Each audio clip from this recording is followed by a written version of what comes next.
Masaganang buhay at magandang araw po sa inyo lahat. Umarbes po ako ng ating mga tanim na pechay. Ano? Ito pong ating tanim na to, nakatanim lang na direkta sa lupa. Grabe, jumbo po ang laki.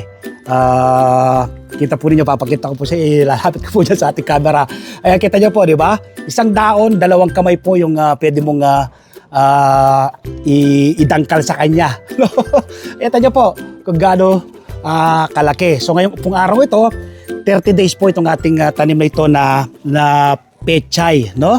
At ang ating sikreto po rito, TLC, Tender Love and Care, no? Ina-apply po natin ang TLC sa ating pong mga tanim. So yan po sila, oh. Ba? Pantay-pantay po yung laki, jumbo po sila. Hanggang doon po yan. Gandun. So sobra-sobra po ito sa aming pangangailangan. Pamimigay ko po ito sa ating mga kapitbahay na naman po yung mga tanim nating repolyo, no? Ito po yung pinakamasarap na bahagi ng pagtatanim, no? Yung makikita mo, ang iyong mga tanim ay sinuklian nila yung pag-aalaga mo sa kanila. Yan. So magtanim din po kayo tulad ng aking ginagawang pagtatanim. Sa pag-aalaga naman po nito ay kapag nagtatanim po kayo ng mga green leafy vegetables, dapat ina-apply lang po natin ang TLC, no? Tender Love and Care. Sa ganun ay susuklian ng ating mga tanim ang ating pagmamahal sa kanila. So ito, 30 days mula po ng ating maitanim.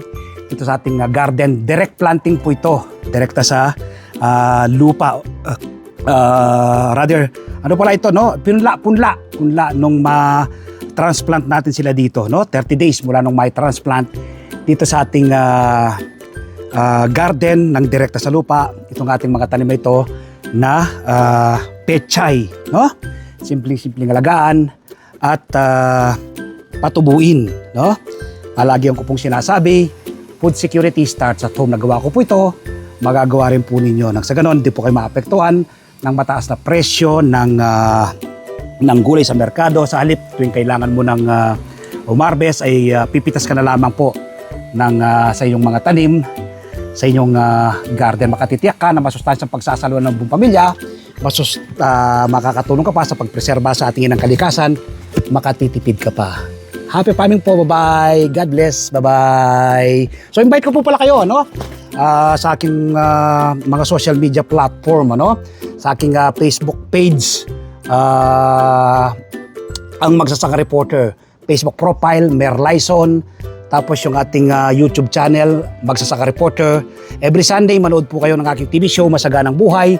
Napapanood po yan alas 7 hanggang alas 8 ng umaga sa 1PH, Signal TV, Channel 1 and TV5. Kapag araw ng po ng Martes, umaga po kayo ng kopya ng Filipino Star. Ngayon, meron po akong column dyan. Isinusulat ko po sa aking column ang iba't ibang do-it-yourself tips at iba pang sekreto sa pagsasaka sa Facebook page, Facebook profile, TikTok. Nagbabahagi rin po tayo ng kaalaman. At hindi pa po nakasubscribe sa aking YouTube channel ang Magsasaka Reporter, mag-subscribe na po kayo, ano?